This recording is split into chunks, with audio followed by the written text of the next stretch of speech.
বন্ধুরা, আপনাদের the brand বাঙালি চ্যানেলে স্বাগত। আমি অপরাজিত। আমার সঙ্গে শুনছেন শ্রী শ্রী রামকৃষ্ণ কথামৃত, শ্রীম রচিত তৃতীয় পরিচ্ছদ, দ্বিতীয় দর্শন। অখণ্ড মণ্ডলাকারং ব্যাপ্তং যেন চরাচরম, তৎপদং দর্শিতং যেন তস্যৈ শ্রী গুরুবে নম। গুরু শিষ্য সংবাদ। দ্বিতীয় দর্শন সকালবেলা 8টার সময়। ঠাকুর তখন কামাতে যাচ্ছেন। এখনো একটু শীত শীত আছে, তাই তাহার গায়ে মেলোস্কিনের র্যাপারের কিনারা শালু দিয়ে মোড়া। মাস্টারকে দেখিয়া বলিলেন, তুমি এসেছ? আচ্ছা, এখানে বসো। এ কথা দক্ষিণ পূর্ব বারান্দায় হইতেছিল। নাপিত উপস্থিত। সেই বারান্দায় ঠাকুর কামাইতে বসিলেন ও মাঝে মাঝে মাস্টারের সহিত কথা কইতে লাগিলেন। গায়ে ঐরূপ র্যাপার, পায়ে চটি জুতা, সহাস্য বদন। কথা কইবার সময় একটু তোতলা। শ্রীরামকৃষ্ণ মাস্টারের প্রতি। হ্যাঁ গা, তোমার বাড়ি কোথায়? মাস্টার, আজ্ঞে কলিকাতায়। শ্রীরামকৃষ্ণ, এখানে কোথায় এসেছ? মাস্টার, এখানে বরাহনগরে বড় দিদির বাড়ি আসিয়াছি, ঈশান কবিরাজের বাটি। শ্রীরামকৃষ্ণ, ও ঈশানের বাড়ি। শ্রী কেশবচন্দ্র সেন ও মার কাছে ঠাকুরের ক্রন্দন। শ্রীরামকৃষ্ণ, হ্যাঁ গা, কেশব কেমন আছে? বড় অসুখ হয়েছিল। মাস্টার, আমিও শুনেছিলাম বটে, এখন বোধহয় ভালো আছেন। শ্রীরামকৃষ্ণ, আমি আবার কেশবের জন্য মার কাছে ডাবচিনি মেনেছিলুম। শেষ রাত্রে ঘুম ভেঙে যেত আর মার কাছে কাঁদতুম, বলতুম, মা, কেশবের অসুখ ভালো করে দাও। কেশব না থাকলে আমি কলকাতায় গেলে কার সঙ্গে কথা কব? তাই ডাবচিনি মেনেছিলুম। হ্যাঁ গা, কুক সাহেব নাকি একজন এসেছে, সে নাকি লেকচার দিচ্ছে। আমাকে কেশব জাহাজে তুলে নিয়ে গেছিল, কুক সাহেবও ছিল। মাস্টার, আজ্ঞে এইরকম শুনেছিলুম বটে, কিন্তু আমি তার লেকচার শুনি নাই। আমি তার বিষয় বিশেষ জানিও না। গৃহস্থ ও পিতার কর্তব্য। শ্রীরামকৃষ্ণ, প্রতাপের ভাই এসেছিল, এখানে কয়েকদিন ছিল। কাজকর্ম নাই, বলে আমি এখানে থাকবো। শুনলাম মাক ছেলে সব শ্বশুর বাড়িতে রেখেছে, অনেকগুলি ছেলে পেলে। আমি বকলুম, দেখ দেখি, ছেলে পেলে হয়েছে, তাদের কি আবার ও পাড়ার লোক এসে খাওয়াবে দাওয়াবে মানুষ করবে? লজ্জা করে না যে?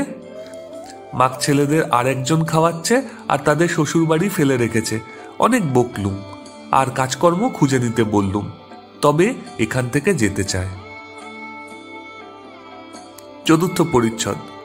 অজ্ঞান তিমিরান্ধস্য জ্ঞানাঞ্জন শলাকায়া চক্ষুরুন্মিলিতং যেন তস্যৈ শ্রী গুরুবে নম। মাস্টারকে তিরস্কার ও তার অহংকার চূর্ণকরণ। শ্রীরামকৃষ্ণ মাস্টারের প্রতি। তোমার কি বিবাহ হইয়াছে? মাস্টার, আজ্ঞে হ্যাঁ। শ্রীরামকৃষ্ণ শিহরিয়া, ওরে রামলাল, যাহ, বিয়ে করে ফেলেছে। মাস্টার ঘোরতর অপরাধীর ন্যায় অবাক হইয়া অবনত মস্তকে চুপ করিয়া বসিয়া রহিলেন। ভাবিতে লাগিলেন, বিয়ে করা কি এত দোষ? ঠাকুর আবার জিজ্ঞাসা করিলেন, তোমার কি ছেলে হয়েছে? মাস্টারের বুক ঢিপ ঢিপ করিতেছে। ভয়ে ভয়ে বলিলেন, আজ্ঞে ছেলে হয়েছে। ঠাকুর আবার আক্ষেপ করিতে লাগিলেন, বলিলেন, যাহ, ছেলে হয়ে গেছে। তিরস্কৃত হইয়া তিনি স্তব্ধ হইয়া রহিলেন। তাহার অহংকার চূর্ণ হইতে লাগিল। কিয়ৎক্ষণ পরে ঠাকুর শ্রী রামকৃষ্ণ আবার কৃপাদৃষ্টি হইয়া সস্নেহে বলিতে লাগিলেন, দেখো, তোমার লক্ষণ ভালো ছিল। আমি কপাল, চোখ এসব দেখলে বুঝতে পারি। আচ্ছা, তোমার পরিবার কেমন? বিদ্যাশক্তি না অবিদ্যাশক্তি? মাস্টার, আজ্ঞা ভালো, কিন্তু অজ্ঞান। শ্রীরামকৃষ্ণ বিরক্ত হইয়া, আর তুমি জ্ঞানী? তিনি জ্ঞান কাহাকে বলে, অজ্ঞান কাহাকে বলে এখনো জানেন না। এখনো পর্যন্ত জানিতেন যে লেখাপড়া শিখিলে ও বই পড়িতে পারিলে জ্ঞান হয়। এই ভ্রম পরে দূর হইয়াছিল। তখন তিনি শুনিলেন যে ঈশ্বরকে জানার নাম জ্ঞান, ঈশ্বরকে না জানার নামই অজ্ঞান। ঠাকুর বলিলেন, তুমি কি জ্ঞানী? মাস্টারের অহংকারে আবার বিশেষ আঘাত লাগিল। শ্রীরামকৃষ্ণ, আচ্ছা, তোমার সাকারে বিশ্বাস না নিরাকারে? মাস্টার অবাক হইয়া স্বগত। সাকারে বিশ্বাস থাকিলে কি নিরাকারে বিশ্বাস হয়? ঈশ্বর নিরাকার। ঈশ্বর নিরাকার এ বিশ্বাস থাকিলে ঈশ্বর সাকার এ বিশ্বাস কি হইতে পারে? বিরুদ্ধ অবস্থা দুটাই কি সত্য হইতে পারে? সাদা জিনিস দুধ কি আবার কালো হতে পারে? মাস্টার, আজ্ঞে নিরাকার, আমার এইটি ভালো লাগে। শ্রীরামকৃষ্ণ, তা বেশ, একটাতে বিশ্বাস থাকলেই হলো। নিরাকারে বিশ্বাস, তা তো ভালোই। তবে এ বুদ্ধি করো না যে এইটি কেবল সত্য আর সব মিথ্যে। এইটি যেন যে নিরাকারও সত্য, আবার সাকারও সত্য। তোমার যেটি বিশ্বাস সেইটিই ধরে থাকবে। মাস্টার দুই সত্য এ কথা বারবার শুনিয়া অবাক হইয়া রহিলেন। এ কথা তো তার পুঁথিগত বিদ্যার মধ্যে পড়ে না। তাহার অহংকার তৃতীয়বার চূর্ণ হইতে লাগিল, কিন্তু এখনো সম্পূর্ণ হয় নাই। তাই আবার একটু তর্ক করিতে অগ্রসর হইলেন।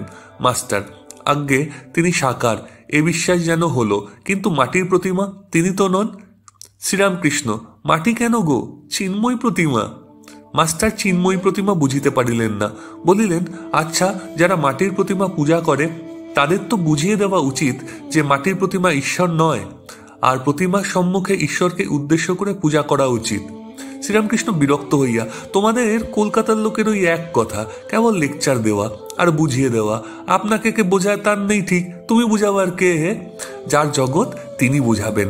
যিনি এই জগৎ করেছেন, চন্দ্র সূর্য মানুষ জীবজন্তু করেছেন, জীবজন্তুদের খাবার উপায় করেছেন, পালন করবার জন্য মা বাপ করেছেন, মা বাপের স্নেহ করেছেন, তিনিই বুঝাবেন।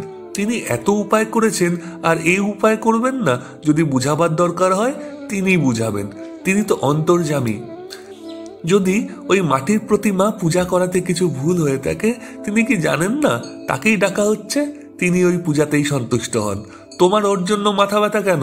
তুমি যাতে নিজের জ্ঞান হয়, ভক্তি হয়, তার চেষ্টা করো। এইবার তাহার অহংকার বোধহয় একেবারে চূর্ণ হইল। তিনি ভাবিতে লাগিলেন, ইনি যা বলছেন তা তো ঠিক।